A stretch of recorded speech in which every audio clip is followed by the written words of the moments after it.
Welcome to the Wolff Den, presented by Win Again Academy. I'm Matt Wolff, founder of Ticket Time Machine. Today we welcome Shripal to the Wolff Den. Welcome to the show. How are you? Good. Thank you for having me.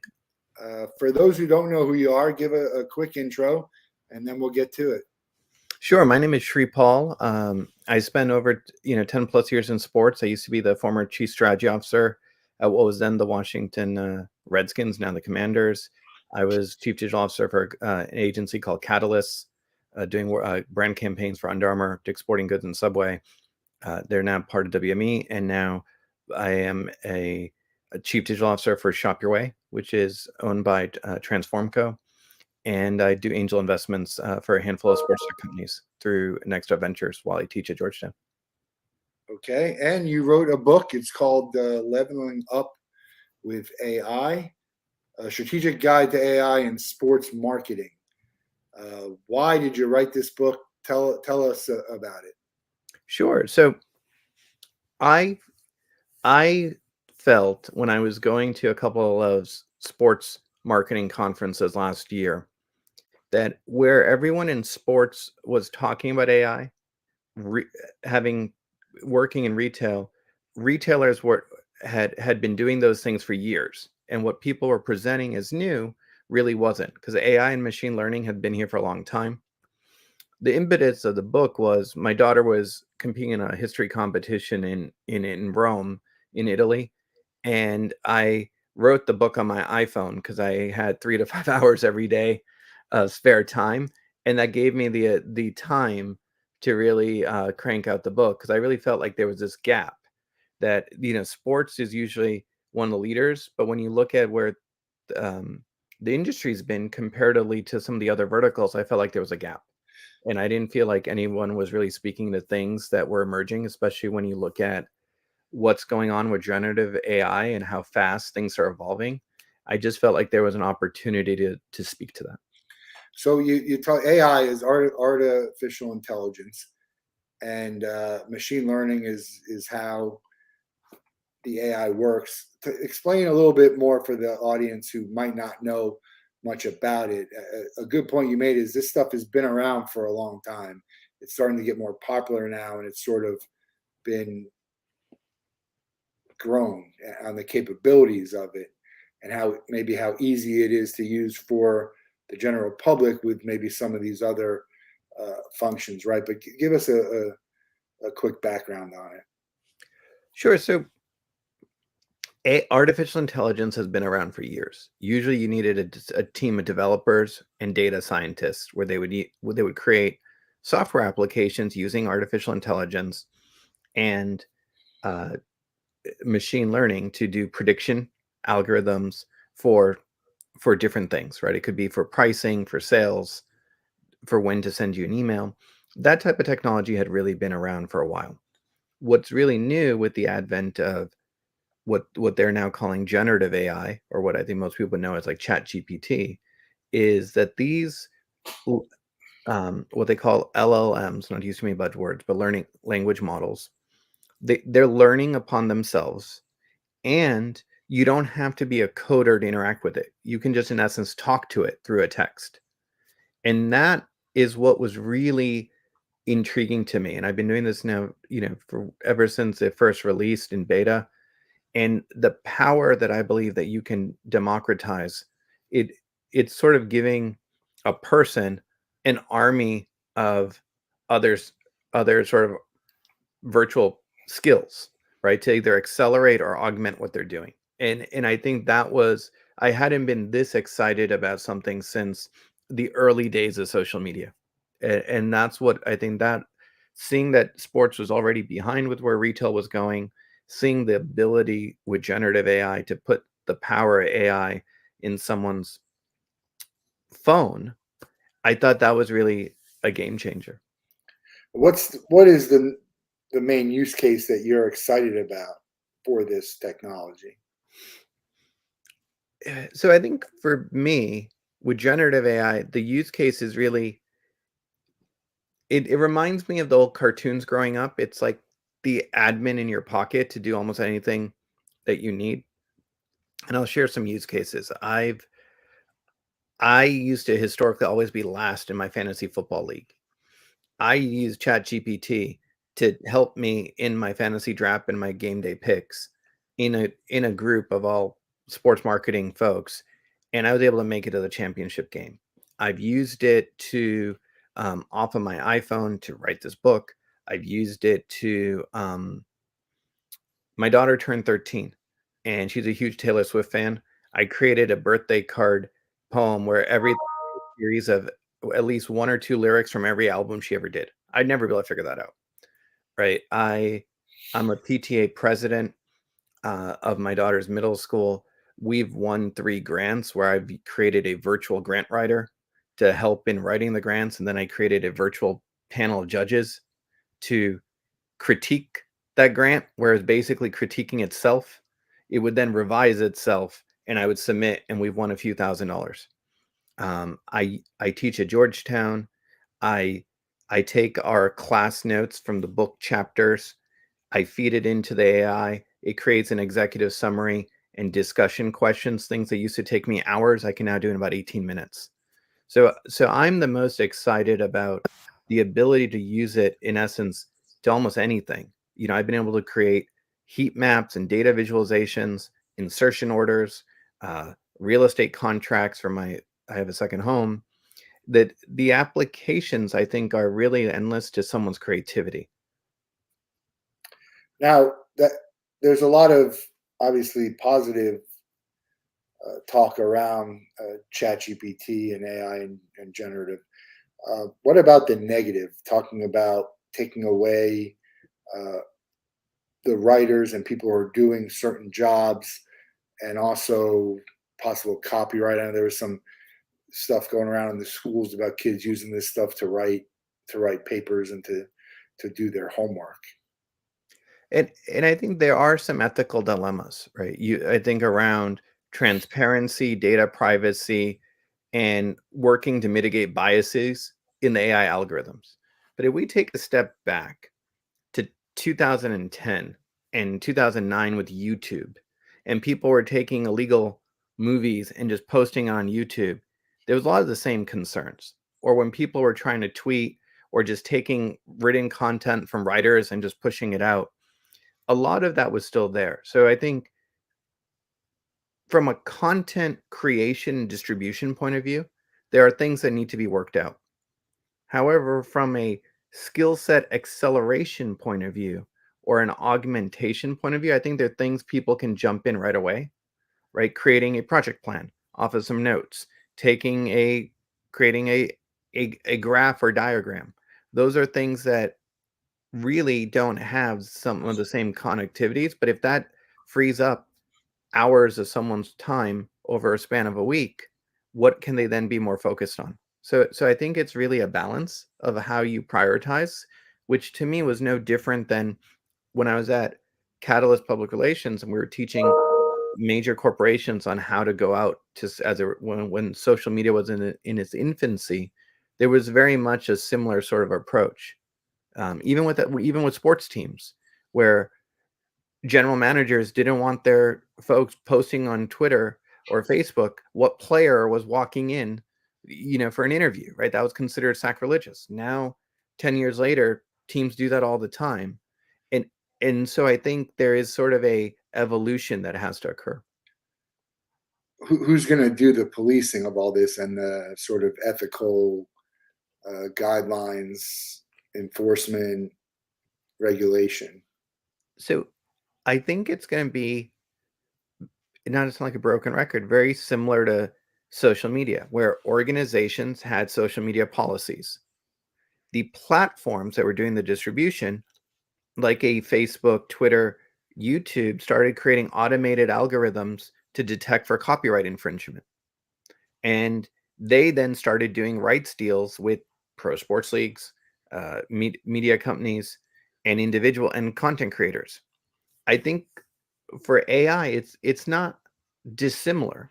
An organization has to really come up with its use of AI. I think one of the things they got to also do is train employees of, if you're going to use generative AI, there are the abilities to create a corporate account so that your data doesn't go into the general spear. So I think there has to be an understanding on how to do it in a safe way. And then I think what you're going to find is that the service providers, it's not just OpenAI, which is a company of ChatGPT. There are others. Google has theirs. Microsoft's doing things incorporating generative AI into their tool set. I think what you're going to find is that those companies will also start putting automated tools and regulations in play. And then there may be, right there, I think there's rumors of government regulation as well. So, which I'm not a huge fan of personally, but I think there'll be series of things that will layer on top each other, which is not really much dissimilar to what's going on with social media or even sports betting to some degree. But creating content and passing it off as your own through this type of technology, it's basically crowdsourcing. It's almost just taking all the stuff that's out there and putting it all together in a concise fashion. Isn't there some sort of is it ethics? I don't know. Obviously, there could be some legal ramifications. I think there absolutely are, but is that much dissimilar to someone in the stadiums that was taking photos of someone scoring a touchdown, where early on the rights owners were trying to shut that fan content down, and they had to work through that, right? Or is it, could a fan go into a movie theater and capture a movie on their iPhone and go upload it, right? There's a copyrights issue there. So it's not exactly the same, but I think it's very similar. And I think when you look at like the platforms today, like Amazon, my book is part. I use LLMs, and I disclose that because in the case of the book, I figured what's a better judge than AI to critique some of the prompts to use AI, right? It was sort of part of the view. But when you upload a book to Amazon now, one of the questions specifically is, was this book, and it's new, it didn't exist there 6 months ago, is that book 100% written by AI, partially written by AI, or complete original? And I think you're going to see more and more of that, right? These real disclosures. And then on the back of that, there'll probably be algorithms that test that content to see if someone used AI to create it. And I think what you'll probably find down the road is that these AI platforms, when they generate automated content, will probably be required to put some type of identifier to show that it's not uh, unique or original. So I think those things will work out, but I also think there's a whole universe of things that can be done before you get to writing, a book 100% from AI and pass it, off as someone else's. So I think, I think there's many other things that someone could do. Yeah. Um, I, one of the things that annoys me is when I'm on a website and trying to chat with the bots, and that's a form of the generative AI, right? They have very specific answers. It's mostly just pushing you towards whatever their FAQs are, but there should be some use case where they could have a conversation, because this is, again, it's all machine learning.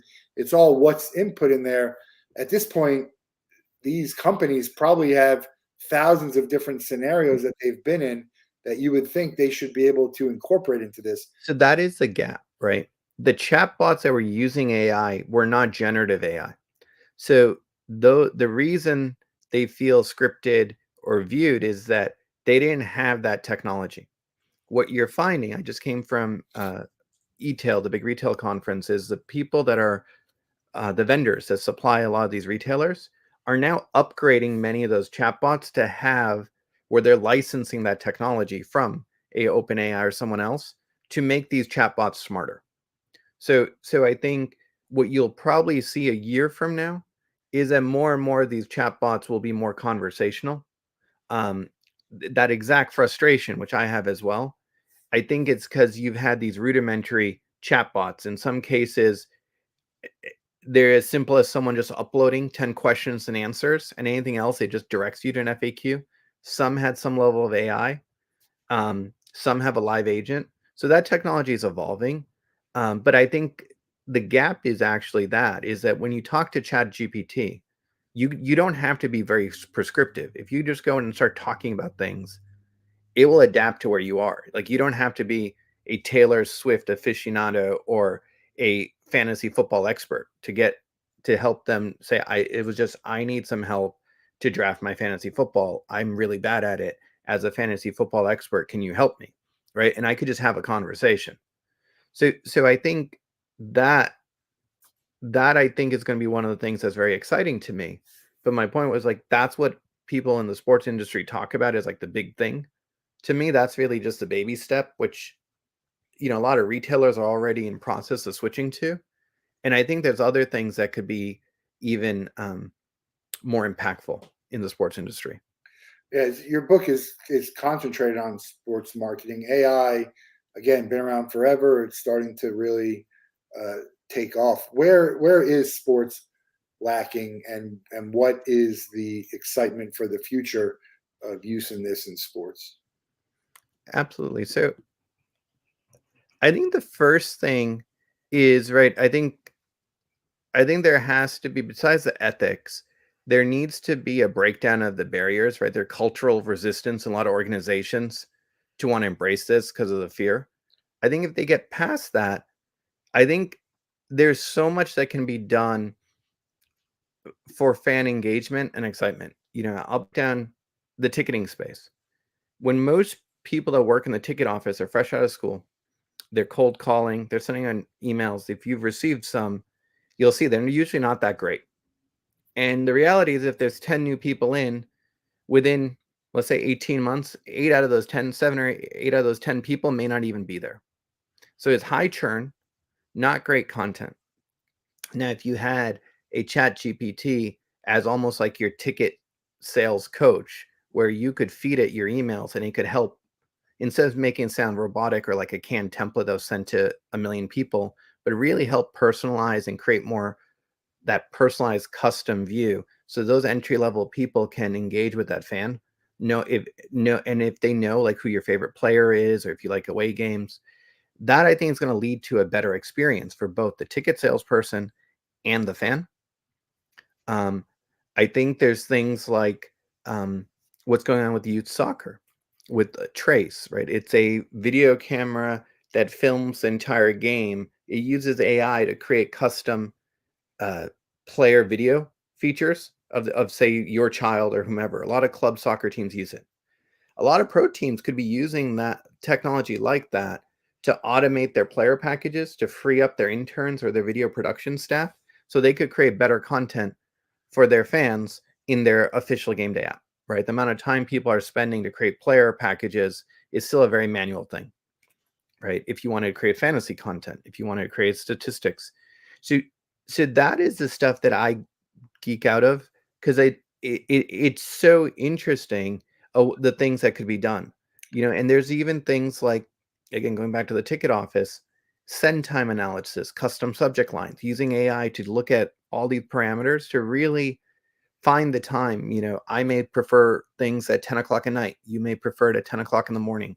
It knows those things based off who you are, not just based off a statistic that 40% of the texts get read better at 10.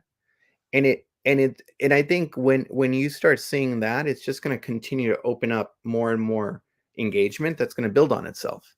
Is And this stuff that's available right now to use there is. that, So I that think, context?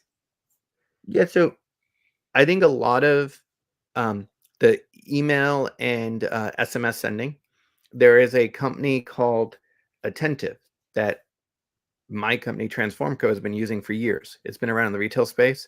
They've just started going into the sports space. They were most recently a sponsor at the SBJ Tech Week, and they're starting to work with a couple leagues, but people in sports weren't even looking at them.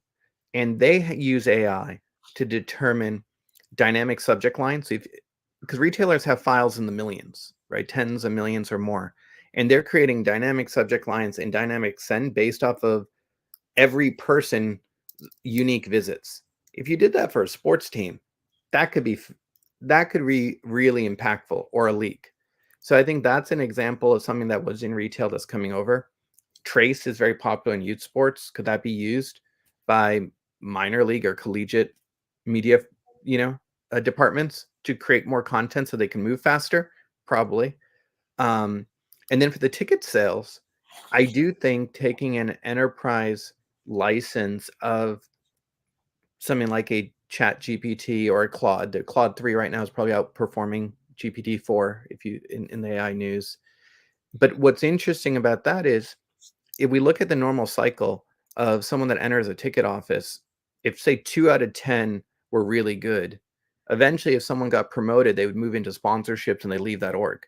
And all that institutional knowledge about that customer would get lost. If you were to able to do something like this right now, and you play fast forward this 18 months from now, all of that knowledge would be staying within the AI algorithm so that the next set of bodies coming in would have a better way to interact with Matt, a better way to interact with Shripal, because the AI would already know some of the tendencies. I'm very long-winded. Someone else could be very short. And it will craft the message that appeases the right personality so that the new rep doesn't lose confidence from the fan. It's like, wait a minute, I loved John.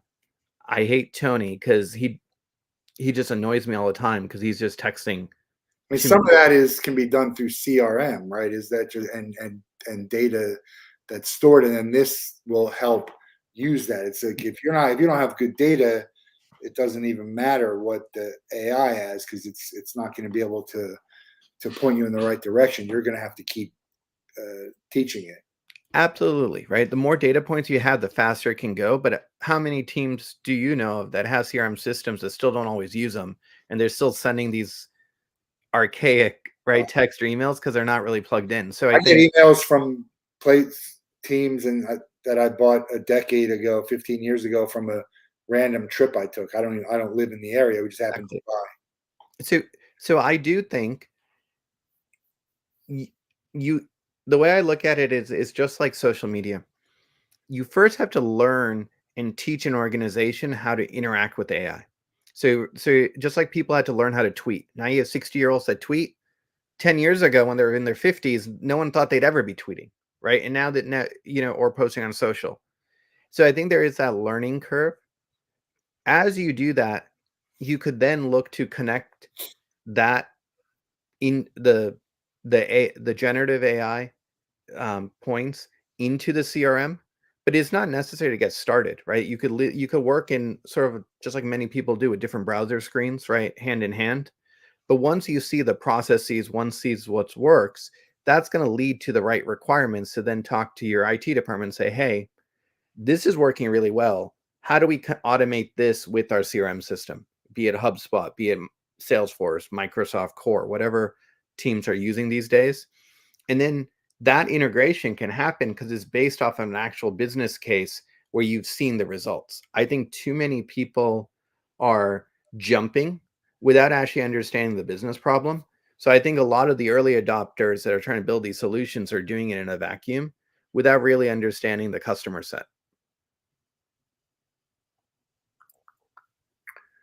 And so, how did you get into? It's obviously AI has been around for a while. How did you get into really the weeds of it and going in depth? Was that personal, professional? What really got you to get interested in this topic? Yeah, I think it's sort of threefold. My career is based off of being at that intersection of sales, product, and tech. I have a computer science degree. I went to what was then the Washington Redskins in 2005 in the IT department to manage the website. 6 months later, I was promoted to vice president, and the reason for that was they found I could actually speak to sponsors and actually articulate things and then actually execute because they didn't have a huge staff, and that was generating record sponsorship revenue at the time. So that's allowed me to continue my path. I did 2 stints. I was then uh, the Washington Redskins. I left as SVP, went back as chief strategy officer. I was at Catalyst. So I've always used emerging tech to drive sort of the marketing where I've gone. That's kind of where I built my bones. I think I've been working with AI and the AI 1.0, 2.0, right? Pre-generative AI at other organizations, be it at Shop Your Way, part of Transformco. I was at a company called Kiwi Tech, and I've also made angel investments. So I was aware of this space. What changed was with Chat GPT, I didn't have to go back to being a coder from plus years ago. The date keeps going further and further up as I get older and get grayer. So I could just talk to it. And I've been bored at some more sports marketing conferences, and I've created data visualizations, emailed them off my iPhone. The CMO's like, "Can we get on a call?" The next day, we've closed, a contract. And I think that is what is really intriguing to me, is that it in the past, right? Someone would, even if you have business intelligence folks or data analysts or visualizations, you give someone the data, they go create something, like, that's not right, let's go here. You end up wasting all this time versus just being able to just in real time text, like, what, combine these three images, I want a different color, do this. And in 20 minutes, a salesperson, in essence, can have something to go out the door, and they're being more productive. So as I started getting more and more immersed and I was experimenting, and the fact that every 30 days there seems to be a major advancement, I've just gotten more and more addicted, because I wrote the book in July in Italy on my iPhone, but it wasn't until November that you could actually get data visualizations, or like Gantt charts, bar charts, graphs in ChatGPT. It wasn't until December that you could actually upload a PDF and have it analyze it. And it wasn't until late February that they're now allowing you to create videos just based off text. And imagine what that does for people for storyboarding, right? Big productions. So the fact that the advancements of what used to take years is happening in literally quarters, that has also been really fascinating, which is one of the reasons why I almost didn't publish the first book.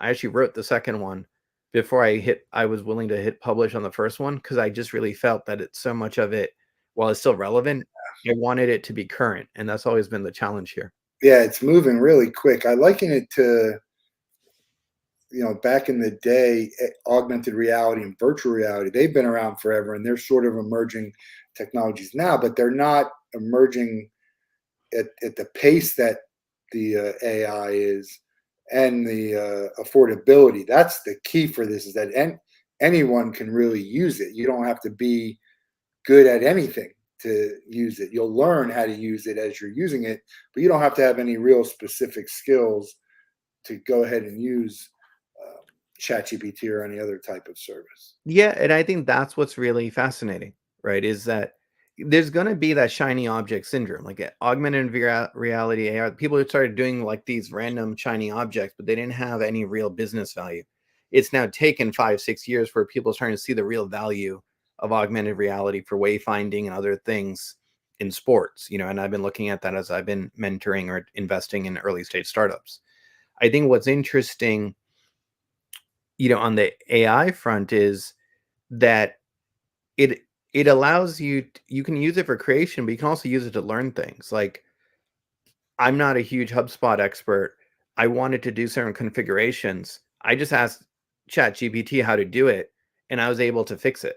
And I think about my 80-plus-year-old mom who always has tech issues, and I'm always there. I'm sure a lot of us can relate. Having the AI that can just guide someone through step by step for these type of problems, I think that is also what's so fascinating, right? You hear about the AI generating code without being a developer. You hear about it doing the videos. Like, that is what I think is going to be so fascinating, is that people can actually use this to learn how to do things without having to necessarily be that skill set. I wanted to just automate a couple quick things. I don't have a desire to be a specialist in that application. And the AI allowed me to do it in simple math, simple steps. So it's like Cliff Notes for YouTube videos. Yeah, exactly. It's like the TikTok or Cliff Notes, depending on how old people are, for where people want to go. So it's like, here's your like, it used to be I'm just staring at it. I have these old yellow books, the For Dummies books. I have I was going to say For Dummies, and then I Yeah. went with Cliff Notes. So yeah, same thing. How big of a problem is disinformation and opinions that are being told as fact online, which is that's what everything's pulling from. It's all pulling from information that's online. All right. So I think it is an issue, right? You hear about what happened with Taylor Swift, but let's go back to like 2015, 16 in the presidential election. There were deep faked videos going out then. Right? It wasn't new, but it was limited to select organizations who could go pull it off, and other people didn't have access, right? So it was sort of seen as something that was out there. In a weird way, I think by democratizing it, it forces the regulation and the rules around it to then hopefully put some parameters around it. Like, and I may be an optimist, but I almost feel like by now everyone having the ability to create, a deep fake or something like that without too much effort, it's really going to force the platform providers, forget people in government regulation, but like the platform and service providers to really put the right guardrails in. Similar to what I was saying with Amazon, when you upload the book now is checking. And I don't think that would have happened if it hadn't been democratized where now anyone can go crank out a book and upload it. I think so. I am actually hopeful that it will accelerate the rules to sort of solve for this. Otherwise, I felt like it could have kept going and it would have been available to those that had the funds to do it. But those who didn't wouldn't know how to necessarily combat it. And fraud. I mean, it's back. Going back to this, where you talk about the ability to create an audio or a video of someone when it's not even really them. I mean, again, how these are the things that I think of more. I've used ChatGPT very, very little, and it's been impressive for some of the things that I've done. I just feel like, I don't know, it just feels not genuine if I do that. And I'm sure it could save me some time on things, but there are certain things that did make sense. Like I opened a TikTok store, or tried to open. I don't even know if it's working or not, and it might get shut down with everything that's going on in the world. And it asked me. They say that they use AI to create the description, and all you got to do is put in a couple of words. To me, that's easy. That makes sense.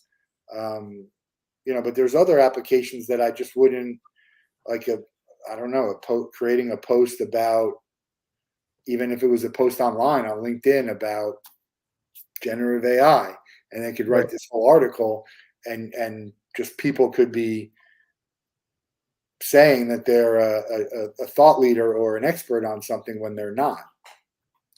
But I think there's a lot. I'm going to unpack that a little bit. I think with the different platforms, like the paid version ChatGPT, I think is less templatized than the free, right? There's things there. Claude is much more human-like. If you use it, you won't feel like it's written by a robot. And there's also other platforms that can validate and detect where things are, right?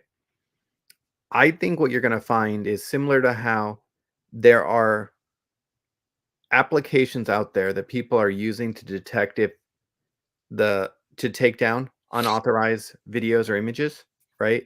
There's technology that can trace that or find out who the generated or put a unique copyright into an artifact. I think you're going to see something similar for that. I also think there has to be a barrier of, you think about like social media and influencer marketing. Originally, people are saying anytime it's a promoted post, there had to be that disclosure tag, right? It's kind of evolved away from that. To your point, if you open up LinkedIn right now, it has that generate with AI button to rewrite your post. Now, if someone clicks on that, should they be disclosing that LinkedIn AI rewrote it? I think so. So I think you're absolutely right. Some of this, I think, needs to be done in terms of what the norms are going to be.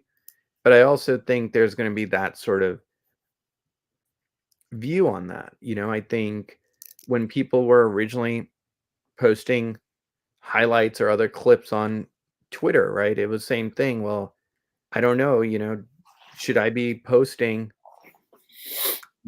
these highlights, or is it someone else's song in my YouTube video, right? Who's paying for the rights? Like we're going to run into a lot of those things, but I'm hopeful that they should be solvable, because if the adoption is as fast as it is, it forces a regulation to occur faster.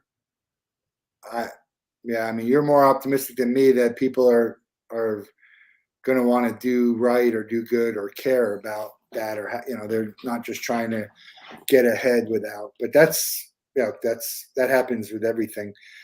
Where I didn't know that LinkedIn has that option, by the way. That's interesting.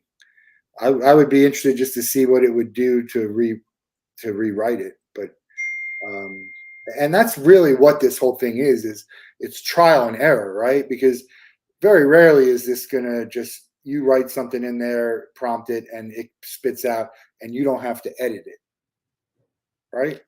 And I think that's it. It's like it's like the people that try to pass off Wikipedia articles as their own, right? And that didn't work. Versus those who actually like. So I think if you use the GPT to interact with it, because it learns on itself, what you find is what might have taken you 40 minutes today might take only 20 minutes next week if you stay with it. What people don't realize is every time you create a new chat instance, you're starting that history from scratch. So what I do, I keep my chat GPT tabs open. So I teach at Georgetown.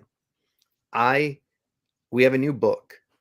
It 70 some odd slides, right? Trying to distill it as an executive summary and discussion questions for the class. I feed that PDF into Chat GPT to create 12 slides to speak to you with discussion questions. And then that gives me more time to find things because the books are dated, right? For more current examples. What used to take me 3 hours is now 18 minutes. But when I started, it was probably about 35. And I've gotten it down to about 18 minutes. Not just the GPT part. I actually go into Microsoft, use the design wizard, throw in some images so it all looks designed. I can generate that end to end in about 18 minutes. But it's because I was building on it. And that time allows me, I believe, to be a better professor at Georgetown because now I'm not spending 4 hours to just create basic lecture notes. I'm actually taking the most current event topics like what we're talking about here and applying it in context. Like when SeatGeek launched AI-based capabilities, right? They just announced it through SBJ, I think 2 weeks ago. They're going to offer people who are relisting their tickets to have the ability to use dynamic pricing algorithms to help them decide what to price it, right? We're having a chapter, not to go too much, around ticketing and ticket sales to educate. I wouldn't have had the bandwidth to go find things like that and incorporate that into my lesson plan if I was spending 4 hours trying to just talk about the basics of flex plans and difference between premium tickets and suites, you know? Is this the beginning of robots taking over and people losing their jobs? It feels like it. I don't think so. I think, right, you hear about that with every new trend, right? And I think I ultimately believe, yes, some things will get automated, but it should then free up for other jobs.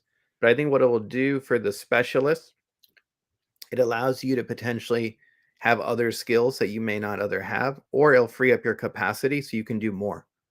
And because everyone has mundane things that are taking up their time. If they always say, if I could have just 10% more time, I'd be so much better. These are the tool sets to kind of do that. And I think that is really why I'm so fascinated. I think, and I think what you'll also find, the ease of what some things are today might be harder because of these rights issues that we're talking about. Similar to, it was easier to pirate a video and upload to YouTube 10 years ago than it is today. Because now, right, YouTube is checking, they're validating, they're doing all that.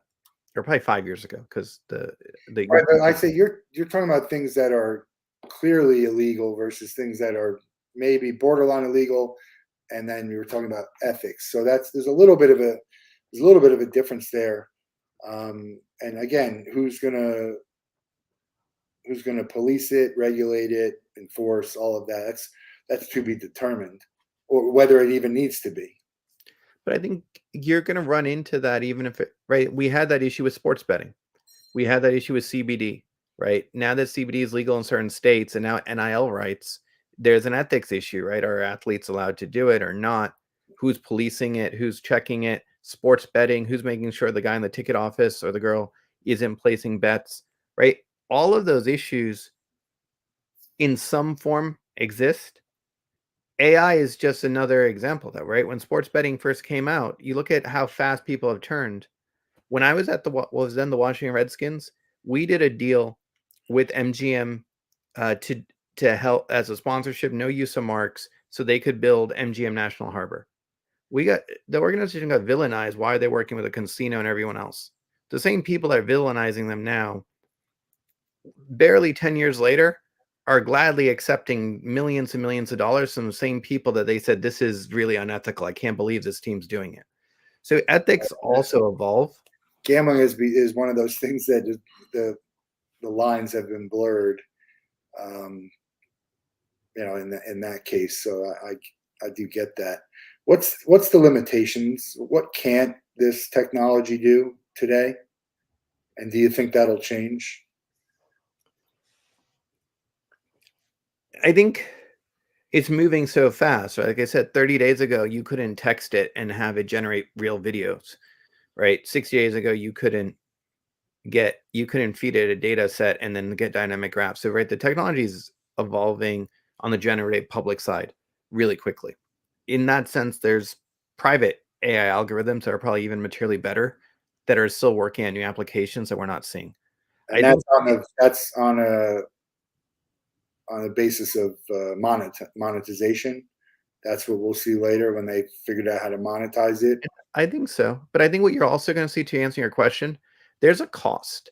Right now, I think there's a lot of people offering up all these assets, but that processing takes cost. So someone's going to have to figure out a way to monetize it. And ultimately, that the servers, the virtual farm, the NVIDIA chips, right?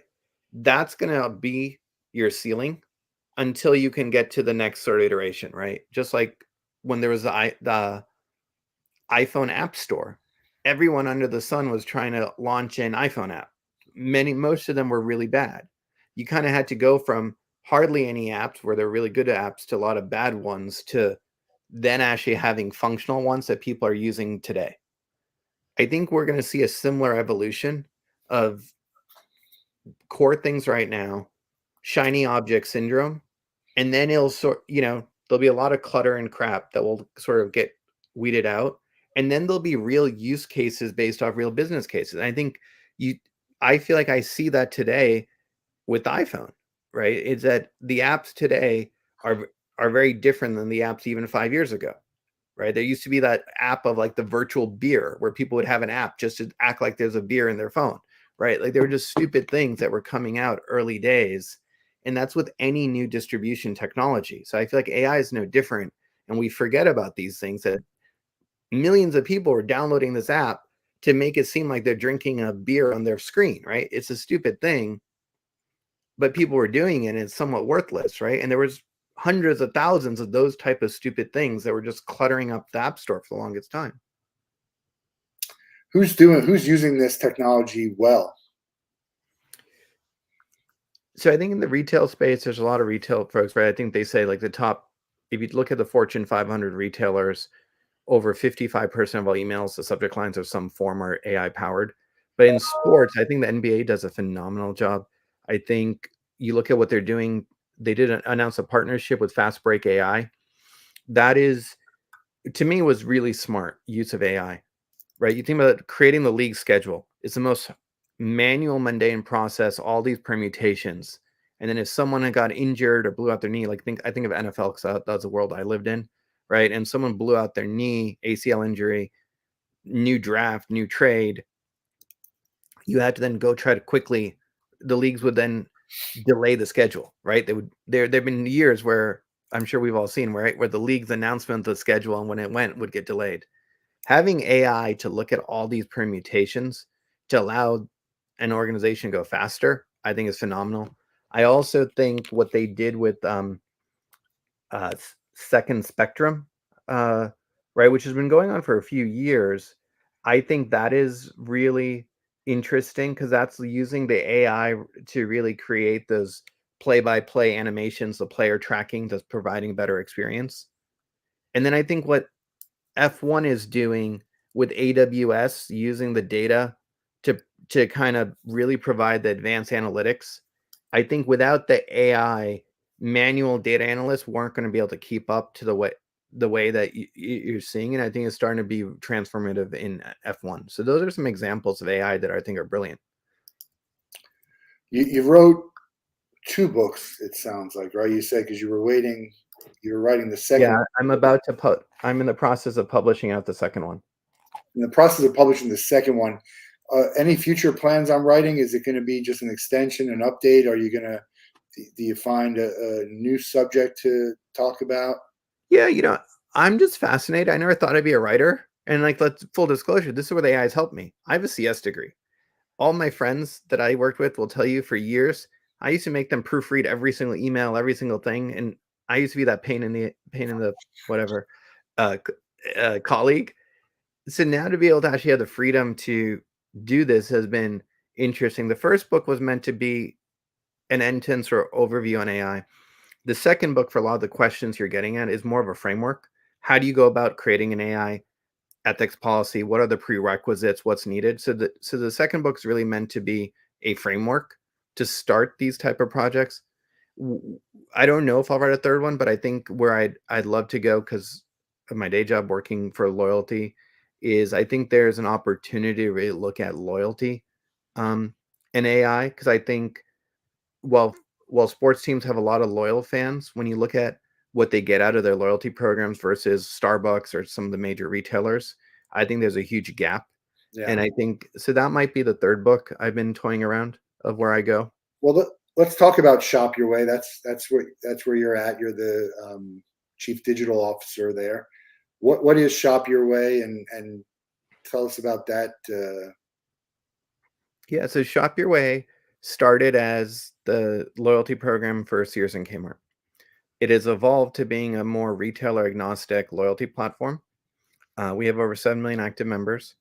A few million have our credit card, where unlike where they can earn points, uh, 5% back on gas, 3% on dining, 2% on shopping. So they can earn points in their day-to-day shopping, and use it to drive value. So that coming into this where I thought I understood loyalty, to going into something where there's over 50 million members with this, with an active following. I I wish I knew what I knew now when I was at what was then the Redskins for season tickets and base, because I think in segmentation marketing, there's just a huge gap. So that's what Shop Your Way is. We also are, we're a fintech platform and a loyalty platform working with other retailers. And then, and then I try to stay connected to sports with making mentoring through Techstar Sports, and making angel investments through some called Next Ventures, and teaching at Georgetown. So Shop Your Way. It's a B2B4C. All right. it is. Yeah. It's basically what a ticket time machine is right now. We're looking to go to B2C, but it's something that I'm pretty passionate about, is trying to help brands, companies, organizations enhance the experience of the fan, the customer, the attendee, the audience, whatever you want to call it. And it's I think the technology that's out there is great. A lot of these loyalty and the stuff that the fans are getting and the benefits it's all old. It's antiquated. It hasn't. They're not using. They're just resting their laurels on the same stuff that people have been using for decades. When there's new stuff out there, new ways to engage with the audience and to reward them. Exactly, right? I think with the gamification and all the other areas, I think there's just a lot that can be done. And I think there's this gap where, similar to what you're doing, right? There are folks that have the software but not the actual expertise. In our case, working for an actual retailer, it's like you have the business expertise, and you've built your own tech stack. And I think when you can provide that mix of having to run that business and provide the product, I think it provides a different point of view. We're a memorabilia company. Love collectibles and all that. What am I looking at over your shoulder here? I feel like I see Mike Tyson in Punch Out. Is that autographed? Yes, it is. So it's an autograph. I used to have a lot of my old teams memorabilia, but I took it down for a lot of reasons. So Mike Tyson's Punch Out. I grew up with that game. Kevin Durant. I actually met him in my capacity of chief strategy officer because he was, or I assume he still is. He was a diehard Redskins, now I'm assuming Commanders fan. So I got to meet him a few times. I'm from Boston, diehard Red Sox fan. So that's a lithograph of Bugs Bunny and Yosemite Sam, and then an autograph Phil Mickelson, a Pebble Beach Pro-Am flag. Very cool. That leads me to my next question. House on fire, everything's out, family, pets, anything you absolutely need to survive, work, and you could grab anything. Is it something on that wall? Is it something else that you own? What is it? It's something else. I have, in terms of memorabilia, I've got a hat that I'm staring at that is the team. You could grab it if it's there. Yeah, give me 1 second. Sorry. That's how we roll on the Wolff Den.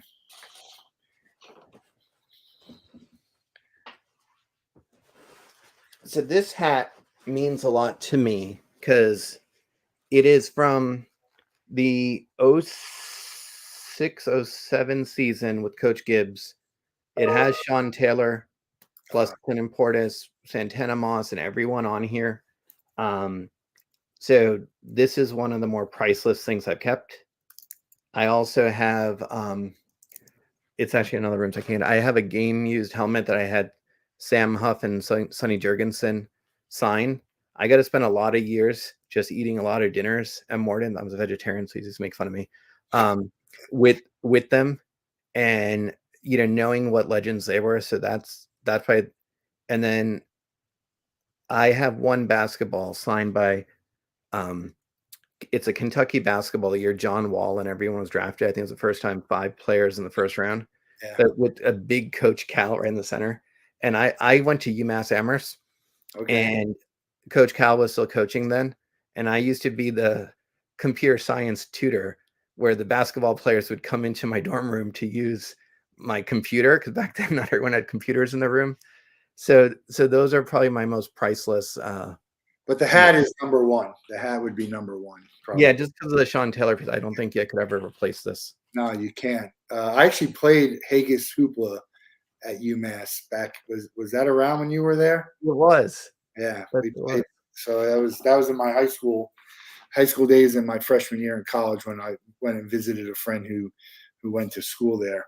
And was Steve Spurrier around when you were with the Skins? No, he had left. So I got to meet him a couple times. Coach Gibbs was already back for that second stint. So I was there. I joined midway through the 05 season. So my first year, we actually went to the playoffs. So I started with a really great way into the organization, and then got to stay through the 07 and I think the 07 playoff run, and then the RG3 playoff run. And so they're now the Commanders. Why is it that the Chiefs can do the Tomahawk, the Florida State Seminoles? What was your feeling about them having to change the name? I didn't have a problem with it. It didn't feel like everyone had a problem with it, but some did. But then they don't have a problem with, other teams. What's your thoughts on that? That's a loaded question, because I used to work the organization early on when we dealt with this. I genuinely believe, because I've met people at the reservation, there were a lot of Native Americans that didn't have a problem with the name. And I know a lot did. Yeah. I think that's is that locally, or that's I flew. I was part of the exec team. We flew around the country, right? Yeah. And so I got a sense of seeing that. So I think there's some real truth to that. But I think because when you actually go to reservation, there are people actually having the logo in high schools, right? Like, yeah, there was something there. Now I understand it might be one where they can call it, but they don't want someone else. So again, there's a lot of nuances there. Yeah. I have a bigger issue. Personally, I'm not a huge fan of, I actually like the Washington football team more than the Commanders. And I think the real question is, is the new ownership, I have no idea because I have no more ties there. Would the new ownership group keep the Commanders or change? Because I would argue it's easier to make these type of brand changes sooner than later, because the longer you go, the more it's going to Yeah. cost to change those things. So I'm more fascinated of where that is. But I think it's unique. I agree with you. It's almost like I was looking at like Inter Miami or Liverpool. Like that, I was trying to think, like, is there a logo or a mask? No, there's not. It's just who they are. So yeah, I actually don't mind that. It's fine, and you could have a mascot be really anything. It doesn't have to. It just could just be who knows. So I don't think that's a terrible idea. Maybe one of the only things Snyder did right for a long time while owning the team. so You're in the DC area. Um, what's your? Are they still your favorite team, the Commanders? Are you Wizards, the Nationals? it's a I grew up in Boston, so I'm a diehard Red Sox, Okay, Patriots fan. I root. It's like when you spend almost a decade with an organization, you come to really root for them. Um, my son has become a huge national fan, so we go to a lot of Nats games. So that's if the Red Sox aren't playing, that's probably the next team I'm going to root for. yeah, And then a good friend of mine, actually one of my partners in my sports investments, was a CMO of the Wizards and Caps, so that endeared me to them. Um, I would the Celtics. I grew up. I wasn't a I think anyone in Boston will tell you deal with enough pain. So, I find everyone in the Wizards organization to be phenomenal folks. So you want to root for them. And so I've been here now over 15 plus years in the DC area. So I've come to become more and more ingrained with the DC teams as the years go by. But I don't think the Red Sox are probably the one that stays. There's a rule in my house. We're a Red Sox family. Um, and we're definitely, and that was sort of the one team that the family has to stick with. well, the Wizards have won two in a row after losing a lot. They're tied for last with a team that lost 28 straight games. It's a remarkable. It's been a weird season in the NBA with that regard.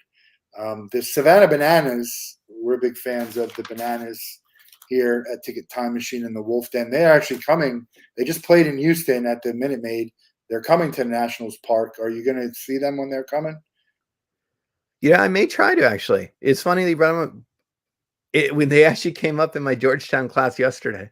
So they were actually top of mind last night. It's a remarkable sports marketing story. Yeah. Yeah, it's still being told that you can't. It'll be interesting to see how they evolve, and they've done a good job in the first couple of seasons to keep the core of what they do. But Agreed. yeah, So, and it's about entertainment. I mean, the blur between sports and entertainment has never been, or the line has never been that close, right? In what we are today, and every team will tell you that. Every league will tell you that.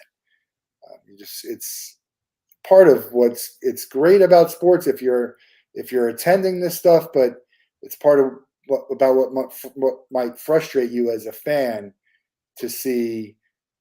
These they don't care if they win necessarily, and I say that lightly, like they care, but it's not as important as how much money are we making, and what's the trajectory of our revenue and merchandise, and are we getting new fans? That's what everyone's looking at more than wins and losses.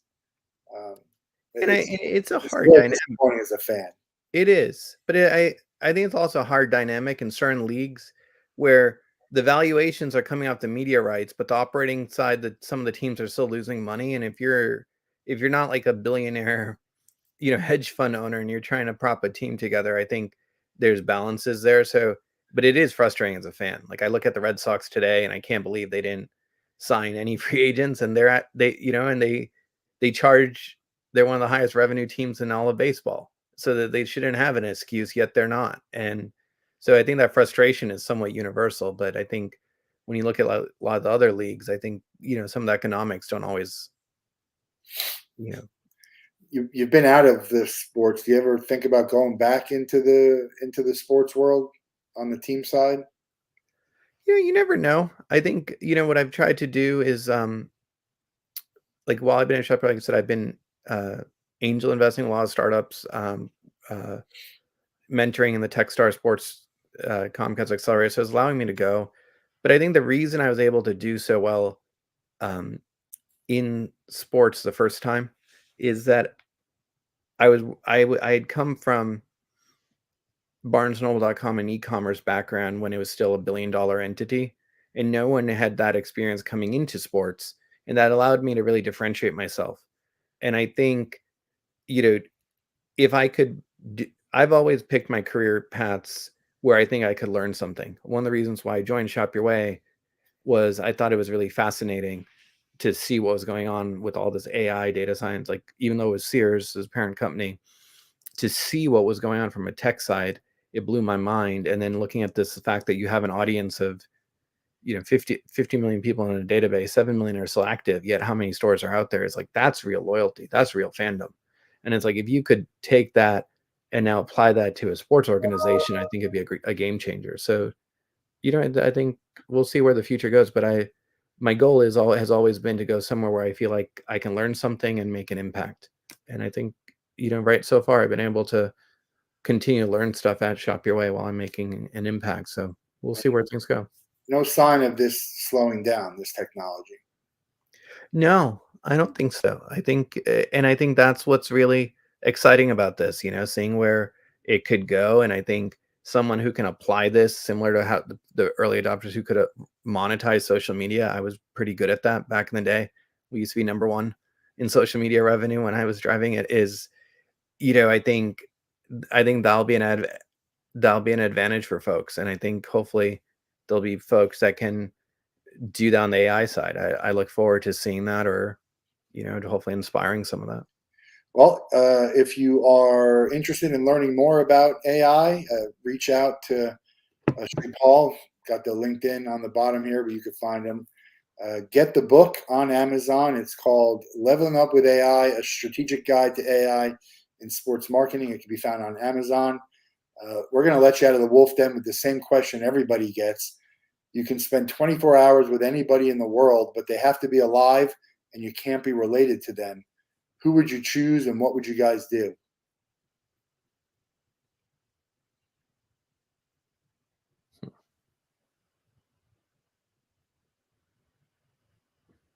Sorry, that's a really good question. Yeah, that's good. It's meant to get people thinking. Yeah. Or just first off the top of your head, like, have people ever thought about that? Like, who would be the one person in the world you'd love to meet? I think I've always wanted to meet Warren Buffett, and and play a card game. I've heard that's, I remember I had a vendor one time, and one of the things they had was they had an online bridge platform, and Bill Gates and Warren Buffett it was one of the first vendors I had when I was still the Redskins, that used to play bridge online back in 2005 on that platform. So I'd love to have a card game with Warren Buffett. One of my good friends' mom is a very highly ranked bridge player, and we were just talking about this. There's a tournament, and she was talking about how Bill Gates and Buffett show up to some of these bridge tournaments, and they like pay someone to be on their team so they could learn and elevate to that. I hear James Holzhauer also plays a lot of has played a lot of bridge. Do you play bridge? Not well, but yes, I can play bridge. So I wouldn't even know how to play it. It's a fascinating game, but one of those things I don't know how to play. So you'd play bridge with Warren Buffett, and if you could ask him one question, business wise, what would it be? When do you look to make a change, either positive or negative? Because I think he's always had a long view, but he's also been pretty decisive when he makes changes, and I'd love to understand what goes into his decision making to make changes. Yeah, I'm still 317 episodes. He's been said quite a few times, not the most. I still think that goes to Obama, I think, but I have to go back and look. I'd love to pick brackets with Obama. That'd probably be a very fun. That would be my number two. He goes chalk too much. Who's going to win? Would you take UConn or the field? I might stick with my New England roots and go with UConn. Yeah, I don't think they're going to repeat, but I'm biased because of the Gators, and they were the last team to repeat. So I'm going to take the field on that. Get in touch if you want some more information on A. Great chat. It's unbelievable. Even just the way you talk about how it's gone from when you first started writing to the book to when it published to today, how much advances there have been in. I'm going to eventually have to get into it more. You have to ride with technology. You can't rail against it and ignore it, because it's just to your own detriment. Everyone else is doing it, and they're all going to be ahead of you if you don't. So great chat today. Thank you for having me. Time, and we'll talk to you guys soon. Thank you. Thank you. Appreciate it. Bye-bye.